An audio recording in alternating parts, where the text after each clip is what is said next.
Bismillahirrahmanirrahim. Assalamualaikum warahmatullahi wabarakatuh. Bertemu lagi kali ini dalam mata kuliah praktikum dasar-dasar pekerjaan sosial ya. Kali ini kita sedikit membahas metode praktik pekerjaan sosial. Ya, bismillahirrahmanirrahim. Assalamualaikum warahmatullahi wabarakatuh.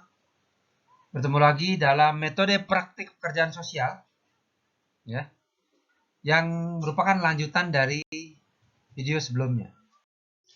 Setelah sebelumnya kita membahas ranah mikro secara singkat, kita akan membahas ranah meso sekarang kaitannya dengan pekerjaan sosial kelompok ya, atau bekerja dengan kelompok atau social group ya. Hal yang mendasarinya antara lain adalah bahwa manusia adalah makhluk sosial, kemudian kebahagiaan dan kesejahteraannya tergantung pada interaksinya dengan manusia lain ya. Lalu tumbuh kembang optimal individu memerlukan interaksi dengan individu sekitarnya. Ya, artinya ini sebuah metode pekerjaan sosial yang nanti pelayanannya itu kaitannya dengan sejumlah orang ya, tidak pada individu, tapi pada sejumlah individu yang kemudian bergabung dalam sebuah kelompok, yang kelompok tersebut kemudian menjadi sebuah media pertolongan. Ya, secara umum dapat dikatakan kelompok apabila ada sekumpulan orang, ada interaksi psikis di antara anggota-anggotanya ya, saling ketergantungan di antara para anggota kelompok, merupakan suatu kesatuan yang berbeda dan terpisah dari kelompok-kelompok lainnya ya, artinya berbeda dengan kelompok-kelompok lainnya, lebur dalam kelompok tapi tetap memiliki keunikan masing-masing yang dapat disumbangkan untuk kepentingan kelompok. Oke. Jadi masing-masing punya keunikan yang bisa dileburkan atau dikontribusikan bagi kepentingan kelompok. Lalu ada tujuan, nilai, norma, struktur kelompok itu sendiri atau masing-masing. Ya, lalu kita masuk ke social group work ya.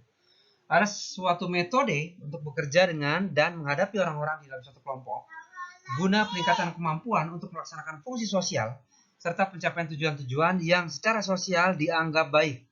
Oke. Bimbingan sosial kelompok didasarkan atas pengetahuan mengenai kebutuhan-kebutuhan manusia untuk berhubungan satu sama lain dan adanya saling ketergantungan di antara mereka. Jadi ini satu metode pekerjaan sosial yang memang menggunakan media kelompok untuk pertolongan. Ya, berikut tipe-tipe kelompok secara umum ya. Yang pertama ada kelompok tugas, kelompok yang berorientasi pada pencapaian seperangkat tujuan atau penyelesaian tugas-tugas ya. Contohnya seperti dewan direksi, satuan tugas, komite, badan legislatif dan lain-lain. Nah, yang penting yang kedua adalah tipe kedua atau treatment group ya. Jadi tidak ada kelompok tugas, ada treatment group. Treatment group memiliki arti luas dan mencakup beberapa kelompok yang satu sama lain memiliki kemiripan tujuan. Toslan dan Rivas membaginya dalam 5 treatment group. Yang pertama adalah growth group. Didesain untuk mendorong dan mendukung perkembangan individual anggota kelompok. Ya. Anggapannya adalah bahwa individu dapat berkembang dengan cara membantu mereka mencapai pemahaman akan dirinya yang lebih mendalam. Pengalaman yang terjadi dalam growth group ini terdiri dari bermacam aktivitas yang didesain untuk membantu para partisipan meraih tujuannya. Ya. Yang kedua adalah remedial group. Remedial group kadang dianggap sebagai kelompok terapi. Aduh, cut. Oke, baik, kita lanjutkan.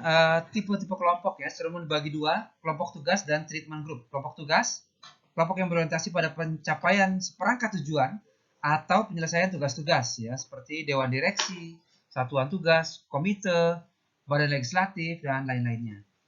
Kemudian ada treatment group ya.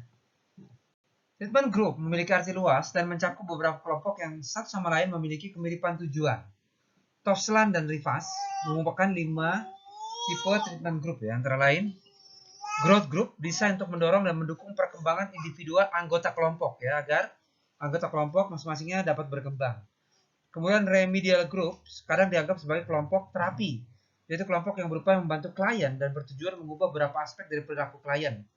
Istilah remedial group diartikan sebagai kelompok yang memiliki tujuan menyembuhkan klien dari problematika pengalaman hidupnya.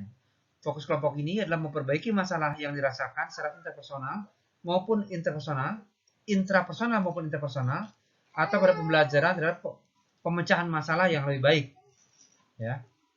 Jadi membantu anggota-anggota kelompok ya memiliki kapabilitas yang lebih baik dalam memecahkan masalahnya. Okay.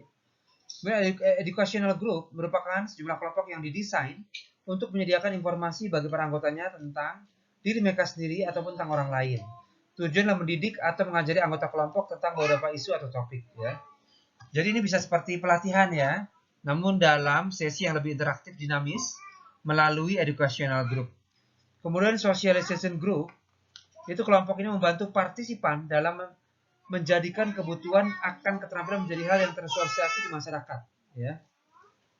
Anggapannya adalah bahwa anggota kelompok adalah orang-orang yang memiliki sedikit jenis keterampilan sosial. Contohnya, kelompok yang dikembangkan untuk remaja yang pernah mengalami perilaku menyimpang. Program konseling yang berbasis petualangan adalah salah satu contoh kegiatan yang dilakukan kelompok ini. Program ini menitikberatkan pada keterampilan fisik, uji keberanian, membangun kerjasama tim dan kepercayaan diri, yang diharapkan dapat meningkatkan keterampilan sosial mereka dan menyalurkan energi mereka beraktivitas sosial yang diakui masyarakat. Visibilitas peran pekerja sosial dalam kelompok ini termasuk dalam kategori tinggi. Pekerja sosial bisa menjadi seorang direktur atau tim ahli yang mendesain program dan memimpin anggota kelompok melewati setiap proses dan latihan. Terakhir adalah mutual aid group, ya, merupakan kelompok orang yang terdiri dari berbagai karakteristik tertentu untuk mendukung satu sama lain dengan sasaran dukungan emosional, informasi, dan bantuan lainnya. Menurut Barker tahun 91.